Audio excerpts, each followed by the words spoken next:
the beautiful Zandile with us.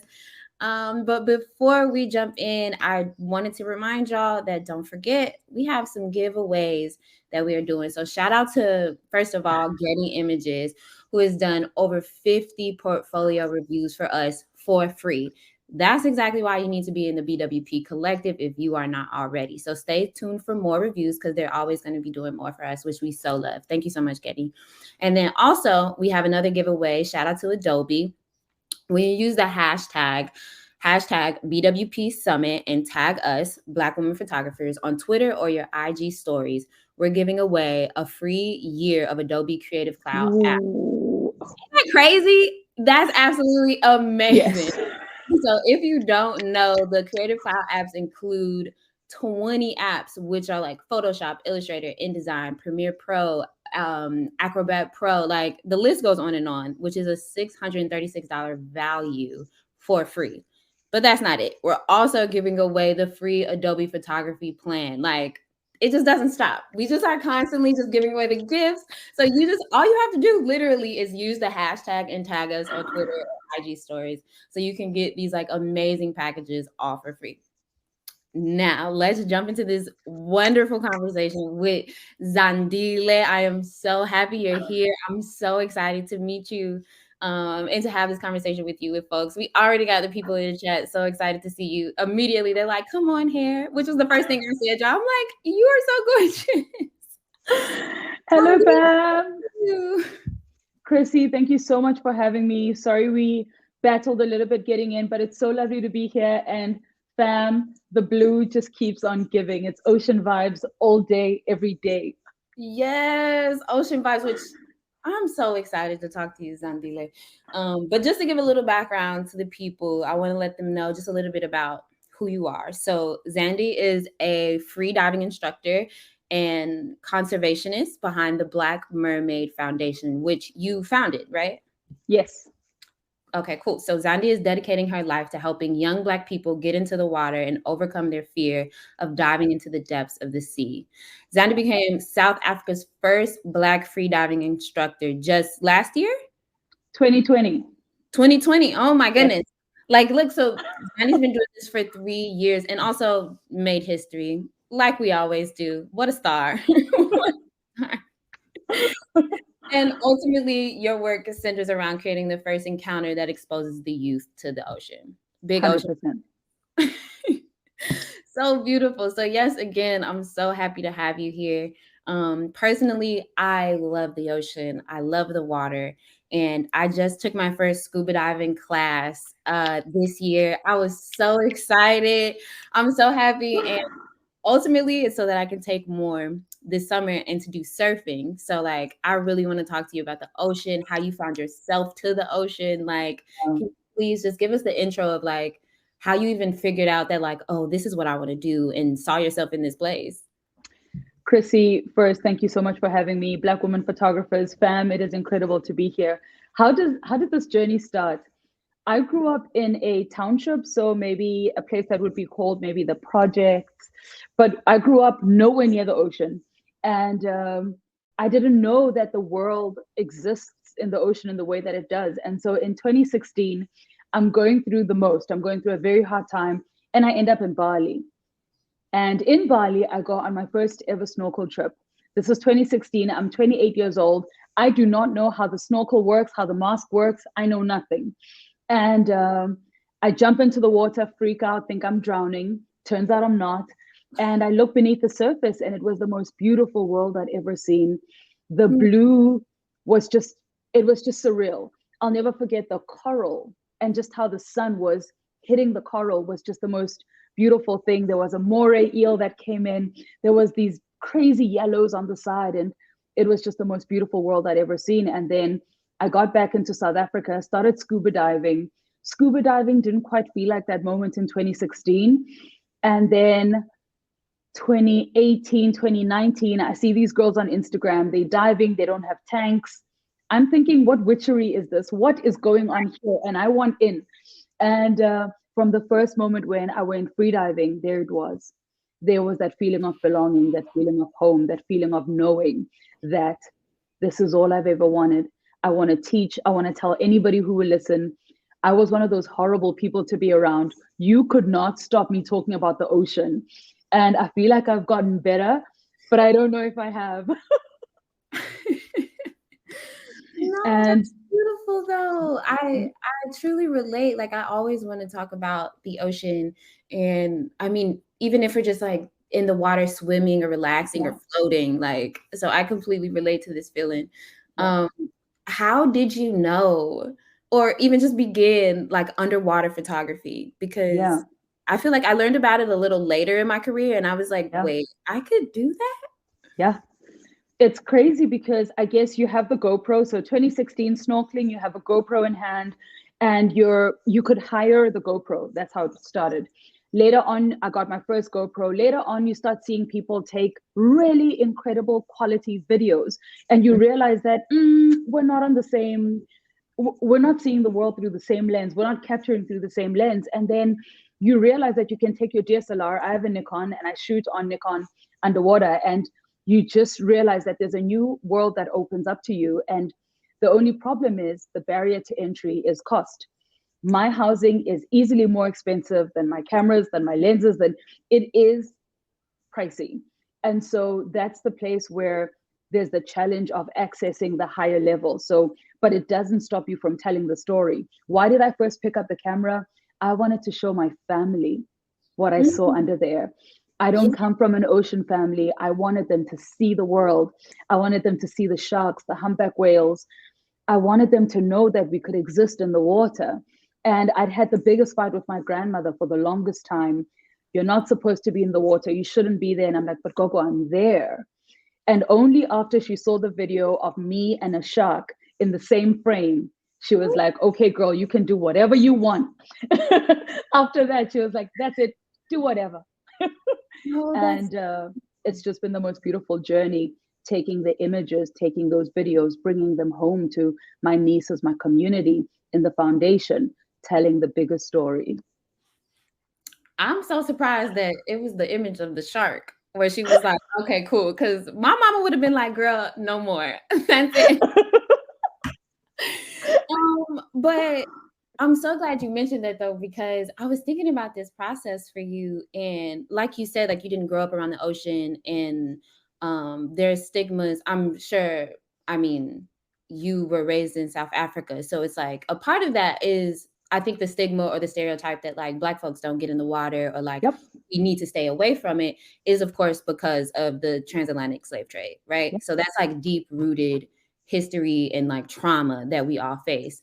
But then at least in the States, generations go on or whatever, and we are like systematically pushed away from pools and oceans once interest occurred, which leads us to like not learning how to swim in like big communities, right? Is that the same, or how is it like similar or different in South Africa where you grew up? Can I tell you the scariest story? The story of Black and brown people across the world with water is the same. And so they, like in South Africa, we had apartheid. So people were dispossessed of their ocean facing lands and placed in less desirable places, still next to the ocean, but in with currents. So people were being pulled out by the water, drownings, which changes the culture of how people have been with the water. So you have a lovely beach that is nice to swim in, and then you moved into a current zone where people are dying in front of you. That's one. Two, you could be arrested for being on a white beach. And so there was a space where jail time and the ocean are all linked. And so when we're having these discussions about who belongs in the water, when I started my journey, everyone kept saying, why do you do white people things? And I'm like, they are not white people things. They are us things. You know, and I think there's a mixture of how we hold the idea of fear of the big waters. And I think there might be a bit of fear, but there's also reverence, right? There's the knowing that our bodies, the waters has witnessed the heart of our bodies, our drowning bodies through the transatlantic slave trade, through all of the times that our bodies have been the face of harm when it comes to water. Yeah. But then there's also the other part that says systematically, you've been excluded. And everyone says, oh, what do you mean you dive? Black people don't dive. And I'm like, do you want to finish the story? Because we can take this outside.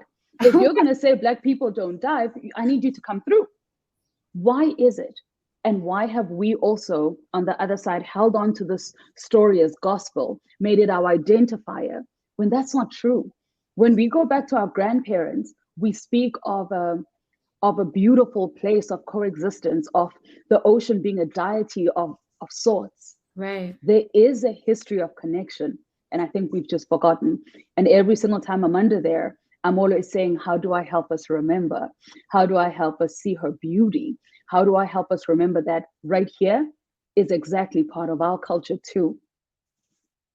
Ooh, I love, how do I help us remember? Yes, I love that. And I feel like you do that so well, but so often through your photography. Yeah. I mean, in part, simply in your existence, like Yeah. seeing you, witnessing you, and being like, oh, I could do that. Like you Yeah. are my representation. And then, of course, many other people and children who you help teach, you're their representation as a reminder Yep. to get us back to the ocean, like, you know, Yep. to reconnect that feeling, that belonging. Yep.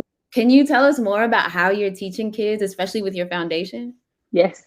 Um, First, I want to just hold the space of representation. When we see someone that looks like us doing all the things our worlds expand. That And part. so I'm easily one of the first people that will walk up to someone and say, oh my word, I didn't know. Like I saw a snowboarder, a Black guy who's a snowboarder, like jumping off the mountains, doing backflips. And I just thought, hey, I needed to see that, right? I needed to see someone that looks like me doing that in order for me to maybe.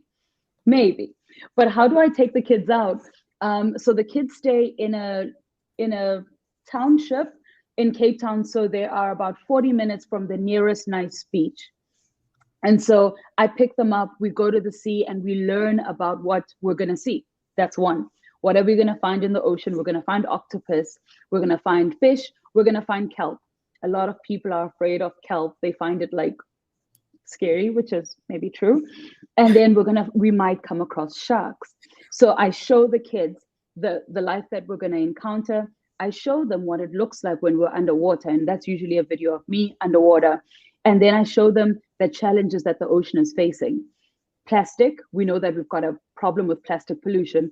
We know that we've got a problem with rising ocean temperatures. We know that climate change is a big problem. But what I also know is that climate change and the effects of climate change will impact Black and Brown communities more than anybody else, right? We stand the chance of being dispossessed of our lands, whether you're in Bahamas, Barbados, Nigeria, Kenya. The question of access and resources and wealth comes first when we're having that discussion. And so for me, that's important for the kids to learn, because in the decisions that they take forward, they protect the planet as well. And then we go snorkeling. And what's amazing is that wait. How it always starts is everyone's afraid, right? Everyone is massively afraid. You go, not me, you go. But let me tell you, girls will always step up first. Girls will be like, okay, what are we doing? What are we doing? And probably the most incredible thing is that there's fear, right? So you can feel the hand shaking in your hand, but then you kind of play a game, right? Let's count for 3. We breathe for 3, we look under for 3, and in one of those games, someone will say it's a starfish, and I just start crying, because it means they moved past fear to curiosity.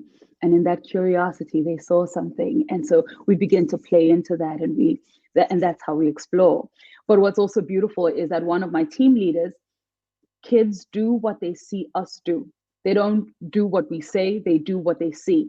And so when we're in the water, I'll pick up plastic, I'm stuffing it in my wetsuit, putting it in the buoy. And now they will go off the buoy and come back with a plastic bottle, a plastic bag. And so it's so beautiful, because it tells me that we're doing this, right? We're doing it without like screaming, but we're doing it. And that's powerful. Yeah, it doesn't have to be a lecture. Like, it doesn't have to be like, this is what you need to do. If you just show up and like do the thing, the children will be like, oh, this is just what we do. Okay, I'm about to put my, you know what I mean? Like, That's so beautiful. I want to go free diving with you. You would love it so much. So earlier on, you said you went scuba diving, yeah? So scuba diving for me was, I needed it. I needed it because if you're going to hold your breath and you've got one breath at the depth of the ocean, 30 meters deep, 35 meters deep, it helps when you know what to expect, right? It Right. helps. So scuba diving gave me that. It gave me the sharks. It gave me the weird critters. It gave me the moray eels. It gave me all the worlds that could possibly unfold. Not all, because Right. we don't know a lot. We don't know everything about the sea. But I had an idea that to all the depths I'll go, nothing is trying to harm me. Everything is beautiful. Everything is, and that's the thing with the sea, that everything looks so different and some of it looks scary, but it's also just the most beautiful, different kinds of beauty you could ever imagine. Ugh, I feel like these are the same type of gyms like we need for land, where it's like, as I'm trying a new thing, learning a new skill, putting myself in new Yeah. environments, I feel like it's the perfect mindset to be like, everything is new and nothing Yeah. is trying to harm me. That feels like such a beautiful meditation. Yes. Um, do you feel like you already had that mindset on land and then it grew when you became an ocean woman? Or was it like the reverse where you found yourself in this space and filled with so much love that you're like, oh, I need to move past fear in other ways in my life too? 100%. 100%. So I'd always found land difficult. I'd always found boxes and identity difficult. And so growing up as a girl who was very tomboyish, I was always under punishment because I was always dirty. I played too hard.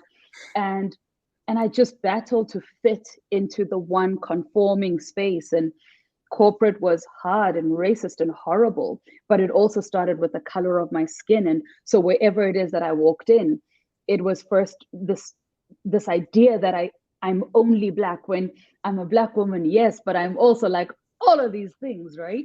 Mm. um, and so the ocean was the first place where I found belonging. The the ocean was the first place where I felt weightless. I felt the idea of the fullness of freedom. You've got this entire ocean holding your body up, and you don't have to be strong. You don't have to be anything but just who you are right here, right now. Do you know what changes when that happens? You show up everywhere else more affirmed. You know that there is a place where your biggest beliefs exist. And so all of a sudden, you're less afraid. I use my breath to navigate the world.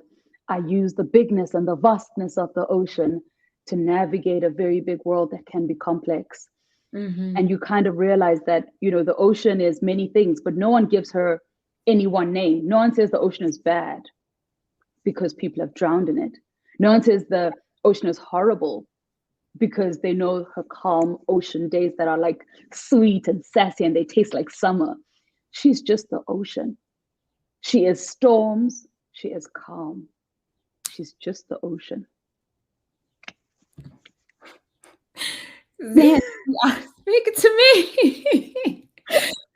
I feel just so nurtured even just in this conversation where like I know that you really take care of the people that you bring to the ocean with you. Yep. And that's so beautiful to me. Like I feel so much gratitude in speaking to you in this way. I think also because I was a similar kid. Like I definitely grew up a tomboy. I played many sports and you kept it clean earlier, but like I grew up hearing this is white people shit. So it was like, so anytime I had an interest in something that was just like outside of my cultural norm, and like, girl, what is you like? We don't do that, which was discouraging for a 15-year-old, Yeah. 10-year-old, Yeah. 7-year-old me.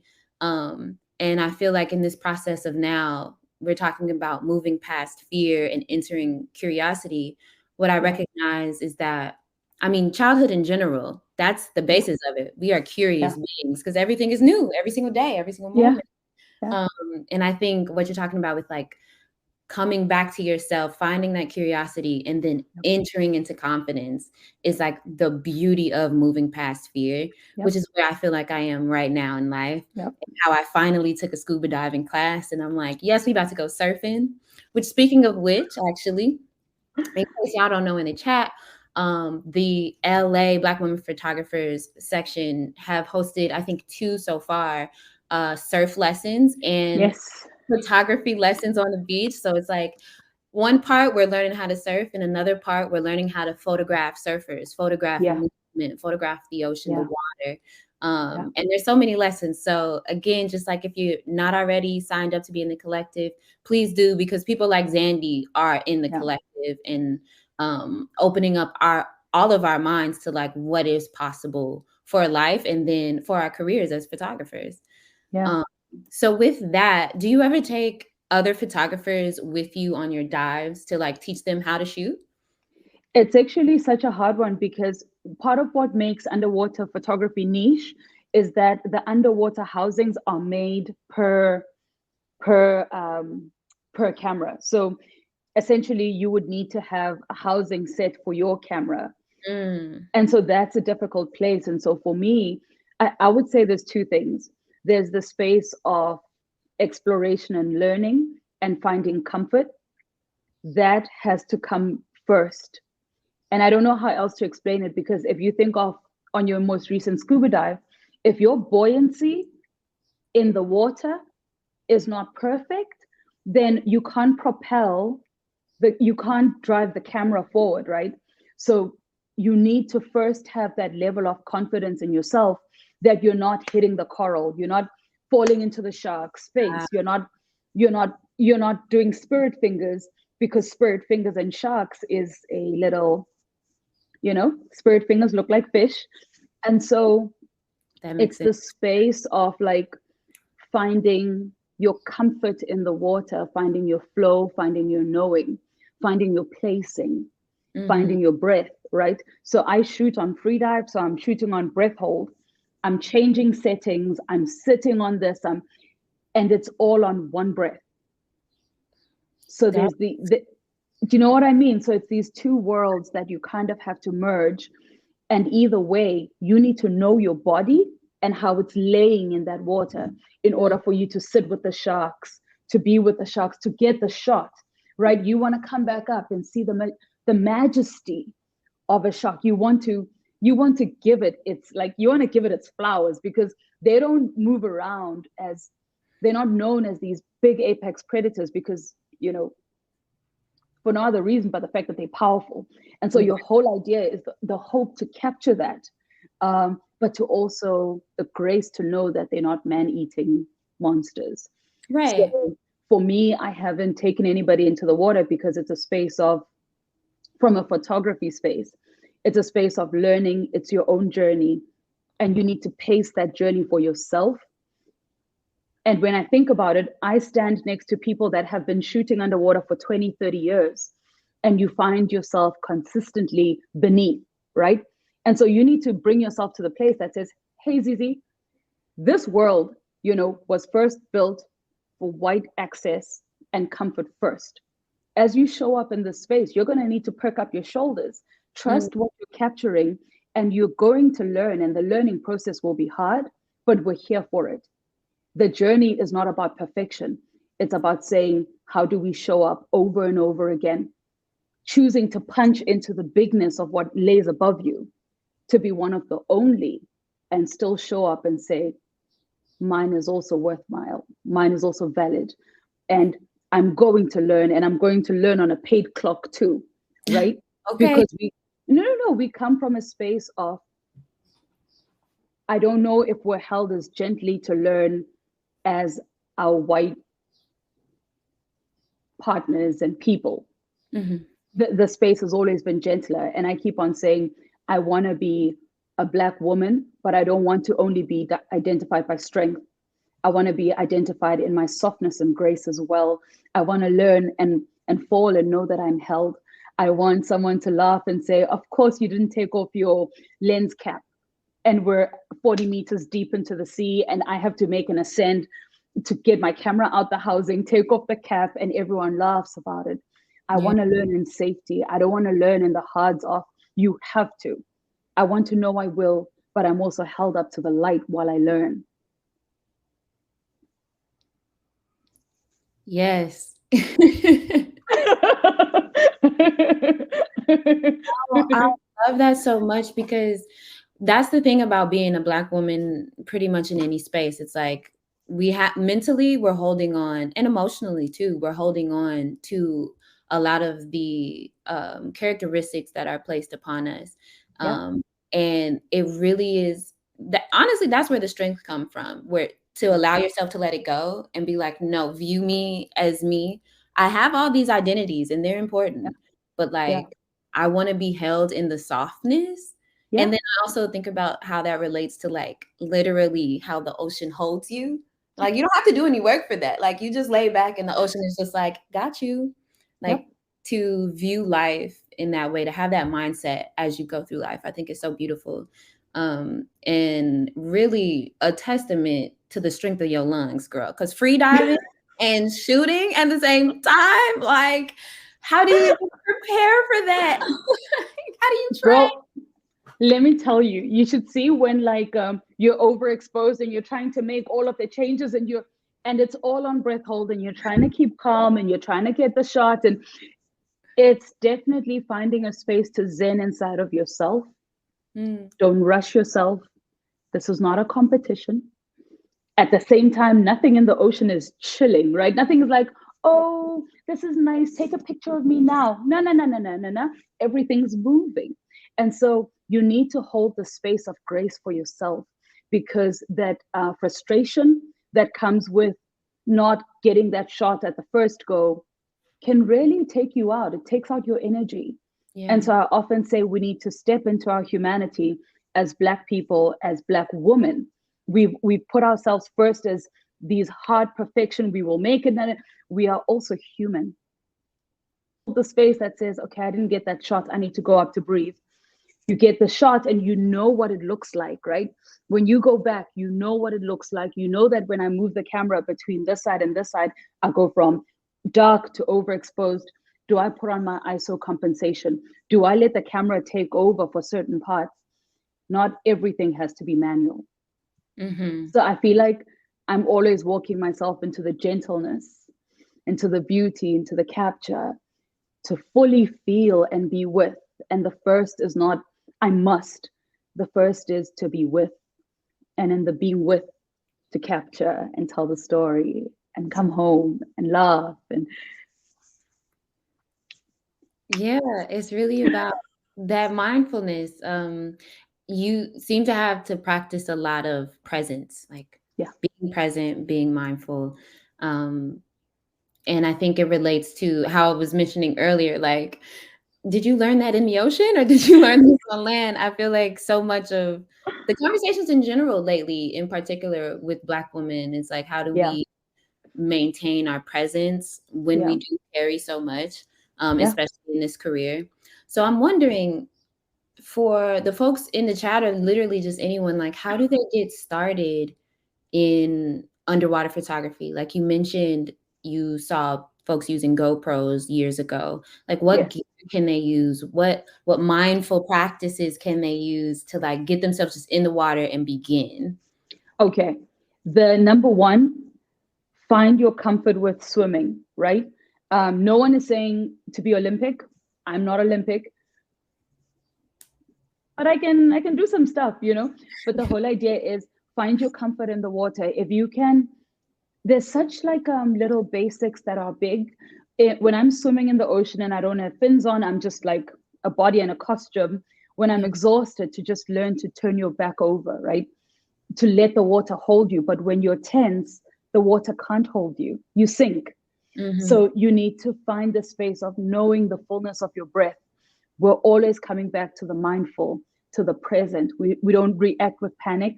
We react with knowing that this water will hold me up. Your lungs are an airbag. They are a physical airbag, but you need to be able to use it properly. So know that once you turn over, we're not doing shallow breaths, we're doing full breaths.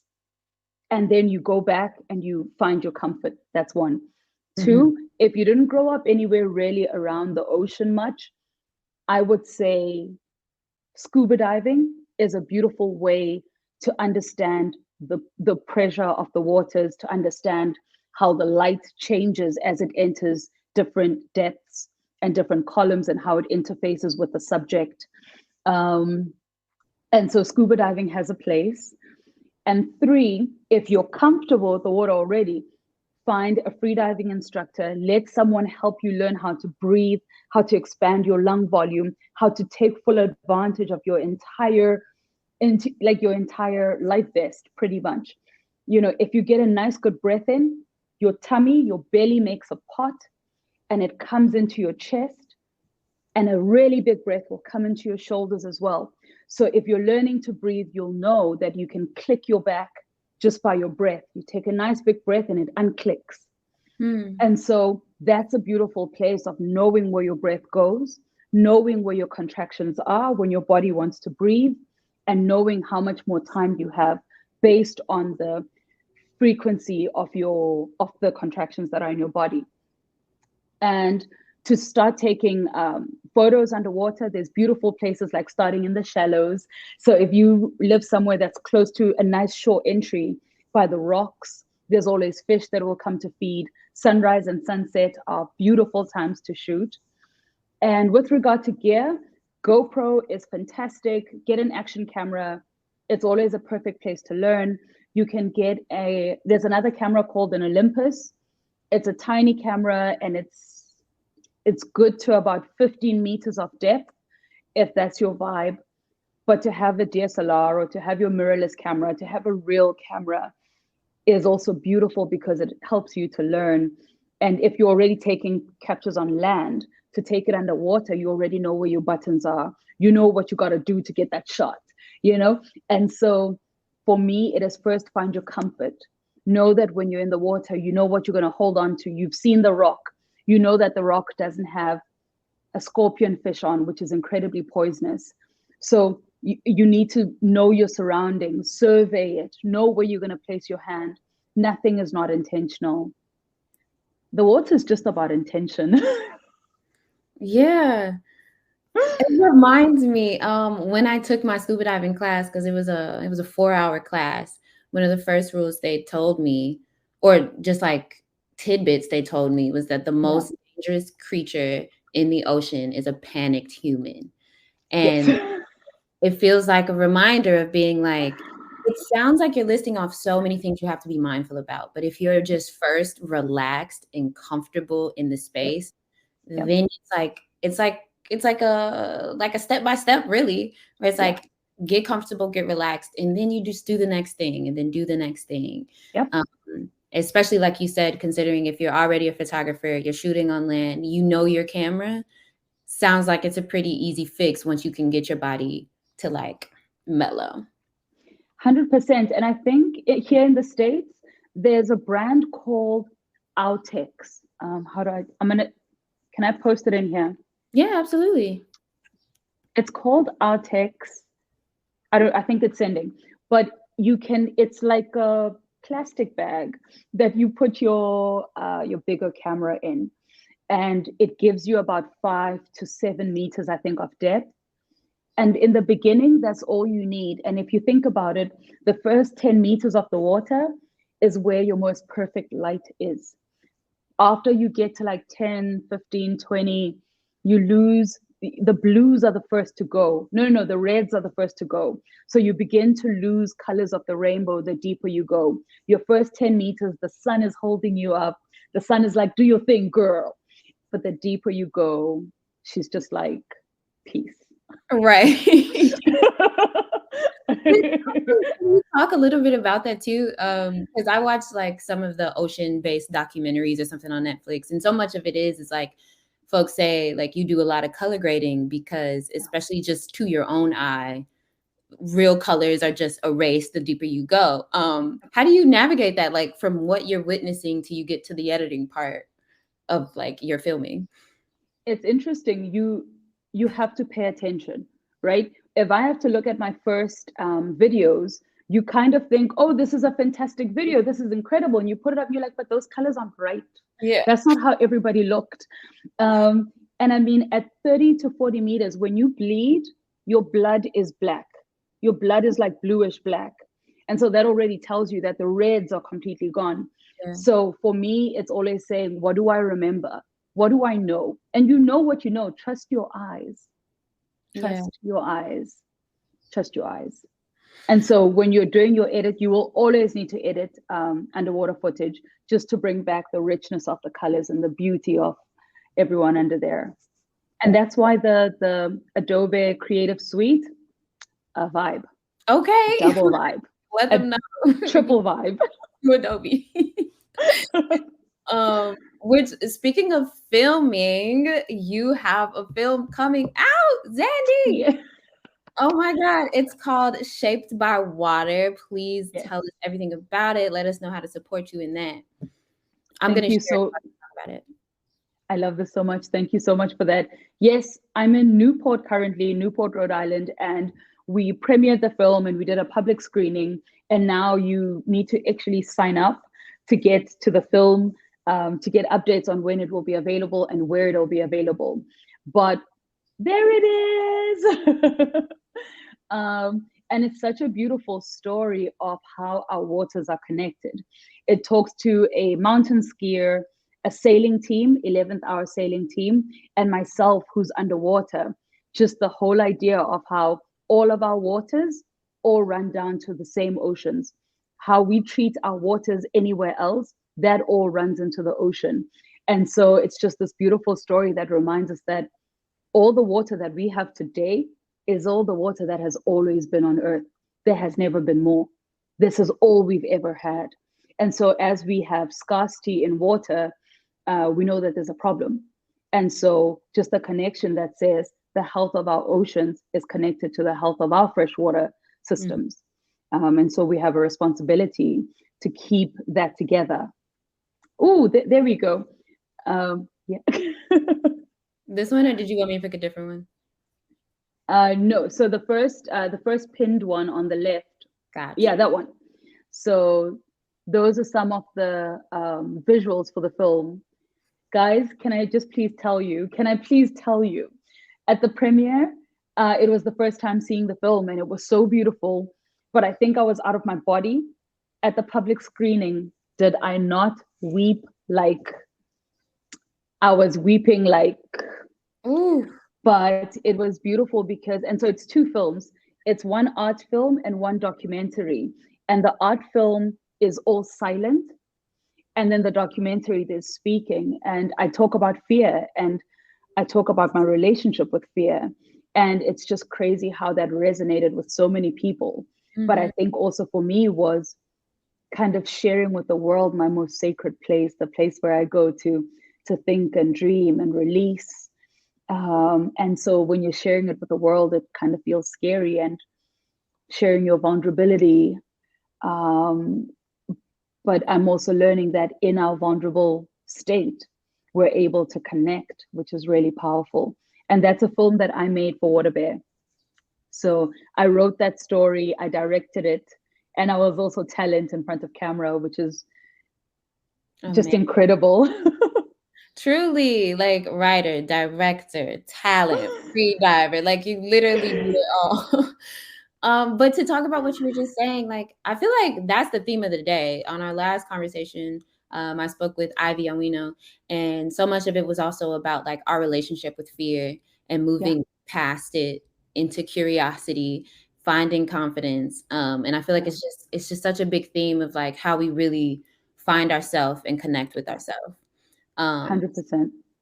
So can folks like sign up to view your film or like have a premiere or something? Is there something coming up for this? Yes.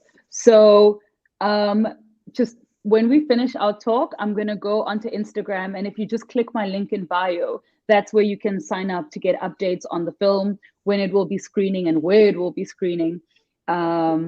We guys, filming this incredible work was just insane. It was beautiful. It was cold. I have a 2 millimeter thick suit, and we were shooting for 10 hours at a time. And the waters was about 10 to 11 degrees Celsius. Woo. So it was hella cold, but it was beautiful. And that's in Mozambique. Which is so gorgeous. I love In that. short, everyone just get to my Instagram, Zandi the Mermaid. Let's hang out. And yeah. Please follow Zandy on IG. Like, as y'all can see, there's so much here to witness and to learn from. Like, this is gorgeous. Look at turtles. Which another one, speaking of you being a mermaid, you also have a beautiful, gorgeous book called Zandy's Song. I know. Congrats. Like, what a dream. Look at this. This is so gorgeous. Can you tell us about this process? Guys, like, this book is my heart. I don't know what else to say, but it is being released. Everyone is receiving their copies next week, and we're actually excited to share that it will be available internationally. So keep your eyes peeled on my Instagram. We're going to be sharing the good news, which is insane. As a book that hasn't even gone out into stores, it has had such incredible traction. And just, you know, when you're just like, the universe is just doing all the things and you're just kind of sipping a coffee and you're like, I don't know what's going on, but I'm glad I'm a part of the dream. Absolutely. Yeah. And it's such a beautiful story of Zandi, who grows up far away from the ocean, and she's having these dreams about the ocean, and you know, and then she comes across the ocean and the ocean gifts her, and it's a beautiful story. And I really hope that little kids everywhere begin to see that there's a possibility of worlds and begin to dream in worlds we never thought possible. And it's just, yeah, it's just I am immediately getting this book, but I want to talk to you a little bit about it before we jump into the chat for some questions. So if you have any questions for Sandy, please drop them in. I want to talk a little bit more about this book because you named it Zandy's Song, about this little girl, like you just said, comes from where I imagine you come from. Did this, like, what was that process like of actually writing the story? Because it seems like some like really good, beautiful, deep inner child work and like healing that potentially came up. So like, could you tell us, you know, as much as you want? I know that's very vulnerable, but. It was interesting because when I was writing the story, I actually wrote a really big story, right?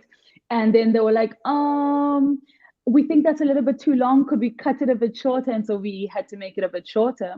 But the story is a little bit of when I was growing up. When I was young, I used to have really scary dreams. And so it's kind of like finding a mixture of, there's lots of truths in the book. Yeah. A lot of the book is actually little Zandi. A lot of the book is little Zandi. And there's this one image in the book where it's Zandi and she's tiny. And there's this massive whale. Guys, once you see that page, we're all going to call me and we're all going to cry together, because it's just a space where we're so tiny as humans, and the idea that we could just live within this dream, this big blue dream. And again, you know, not all of us are going to find ourselves incredibly about the ocean, but we have our places where we go that gives us life, that gives us joy, that helps us to place the rest of the challenges of the world down. You know, earlier on, I was saying, you need to have a place where you go, where it's just you and your maker. It is sacred. It only belongs to you two. No one can touch it. You need that place because the world can be hard. You know, to live in undiverse spaces means that every single time when I walk in anywhere, I'm first assumed incompetent until I speak. And I'm like, actually, I could show you some stuff. Right. And so in a world that wants to intensely define our bodies, what does it mean to show up, but then fold into the part that can hold you and say, it is difficult too. And so just the place where you find your refreshment, your second breath, the strength of your voice, the strength of your conviction, the strength of your passion. There has to be a place where you go. where it's only you and your maker, a sacred place that can't be touched by anybody. That's so beautiful. And for the folks in the chat who are like, the ocean is not my sacred space, I think that can look like any place where it's just you and your maker, like Zandy said. Like, find that peace, find that calm, and like you get to speak as loudly as you can. 100%. Someone actually in the chat said, I really love the water, and I think I moved to the Caribbean recently. And I can get that, right? And everyone always thinks the water's only if you're free diving, scuba diving. It's not only that. Just to be in the presence of water, just to look at water is healing. And so to honor all the ways in which we interface with her. They are all powerful, they are all valid, they are all life-giving. There is no one way. There are many ways. Yeah. You know, sometimes you're just like splashing in the shallows and you run away when the wave comes, and I still do that on days when I'm not like, you know, the water's not fantastic to dive. I still go and I flirt with her and I run away, and it's just the most beautiful place. It's my home. Yes. Okay, so let's jump into some questions. We have Shay Walters says, what is the most interesting thing you have found in the ocean, or what is the favorite thing you've seen? Oof.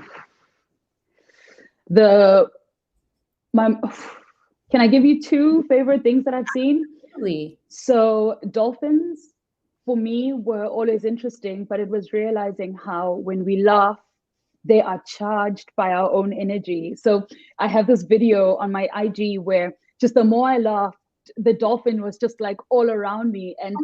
But as I've dived even more, when you dive down and you verbalize with your throat, they actually stop. And so the moms and the kids will go past if it's a massive pot, and the boys will come back to play. It's the most beautiful thing to ever witness. That's one. Two was seeing a humpback whale mom and a child and its calf, right? And the little baby, I mean, humpback whales can get to 15 meters long. They are massive. Yeah, that's and you see this little baby that doesn't know how to use its tail yet. So the mom has to like push it up out of the water in order to breathe. Do you think I could move? I couldn't move. I just stopped and I started crying. All I did, I just started crying because it felt overwhelming. They are so massive and yet they're so gentle with us. They see us as humans and they move around us, yet they're so massive. They could crush us, but they don't. Yeah. I just can't. I know. Oh my God, that's so beautiful. I'm like emotional. It also reminds me of elephants too. I feel like they have such a nurturing sense in a similar way where it's like they get it and they realize how much space they take up, how big they are, and they're still so gentle. Right? Shay actually has another question, which I think is such a good question. They say they actually have hearing loss and was wondering how you deal with ear pressure and popping. And I'm also thinking, like, especially the deeper you go, like, how do you manage that? So what often happens when most instructors teach is that they assume that everyone knows how to equalize, and that is not true. And so how I deal with pressure is you always close your mouth the deeper you go. When you hold your nose, don't hold your nose like a sharper nose, because my nose is like a flatter nose. So you come to the sides of your nose and you grab it from the base. Because when you close your nose and you close your mouth, you allow for your eustachian tube to be able to equalize. And that brings air back into your eardrum. So as the pressure is coming onto your ear, when you equalize, you meet that air backwards to make your eardrum flat again so that it doesn't become concave. You keep it straight. So you equalize and you equalize often. Equalize, and it's not hard. It's not a blow. It's just gentle. Right.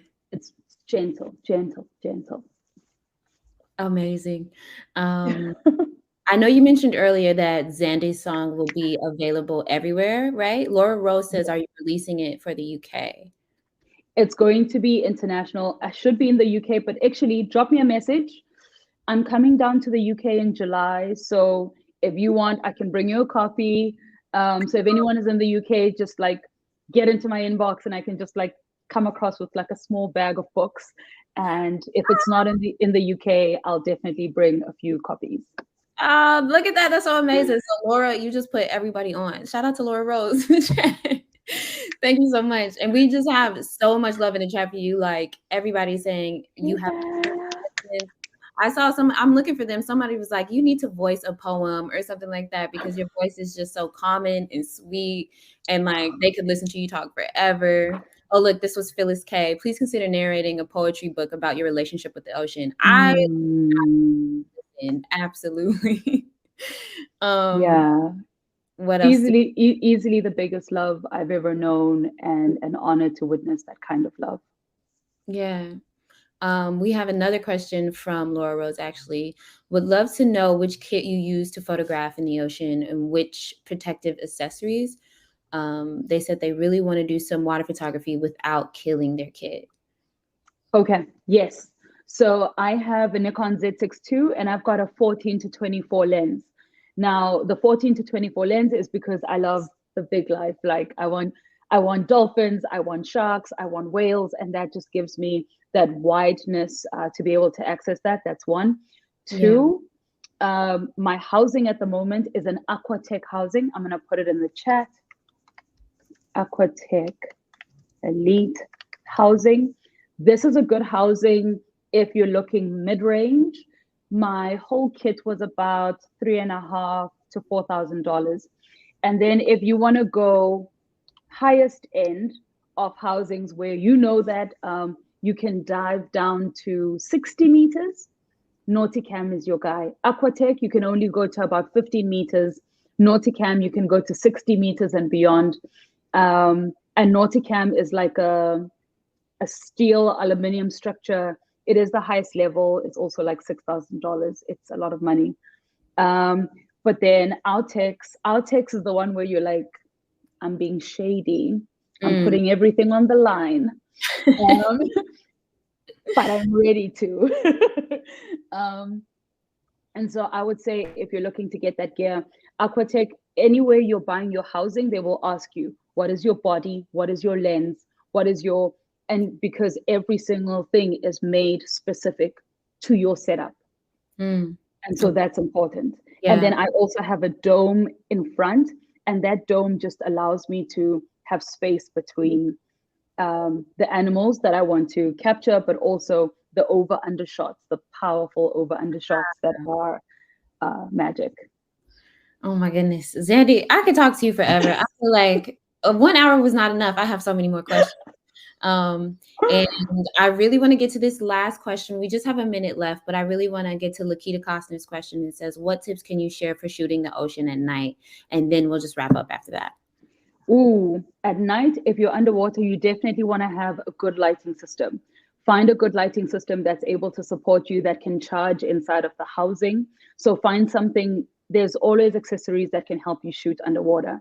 But yeah, find a good light, test it in the night. So especially if you're on a liverboard, liverboards are nice because the boat is on the water and you can just go out by yourself and just test on the fish life that you're seeing at the different depths that you want to capture. That's all I would say for now. Get a good light, get a good light, get a good light. One that you can obviously adjust the temperature. Beautiful. Thank you so much, Zandy. Thank you so much. I'm so grateful that I got to speak to you today. And like I said, it was not enough time. I have so many more. Right, like Daniela was like, has it already been an hour? Like, this is crazy. But yes, thank you so much. I'm so grateful to speak to you today. And again, thank you to our sponsors, Getty Images and Adobe, for sponsoring our giveaway, for sponsoring portfolios. Like, you guys treat us so well. We really appreciate you. So don't forget, guys, to use the hashtag BWP Summit on Twitter and your IG stories, okay? All right, we're going to wrap up so we can jump into our next conversation in just a few minutes. Thank you again, Zandy. Thank you, Polly. Thank you, BWP. We'll be back. Thank you, everyone. Find you on Instagram. Oh, yes. Please copy and paste all the resources Zandy just dropped. Make sure y'all have them so y'all can look them up and like figure out how to build your kit. All right. Be right back, y'all.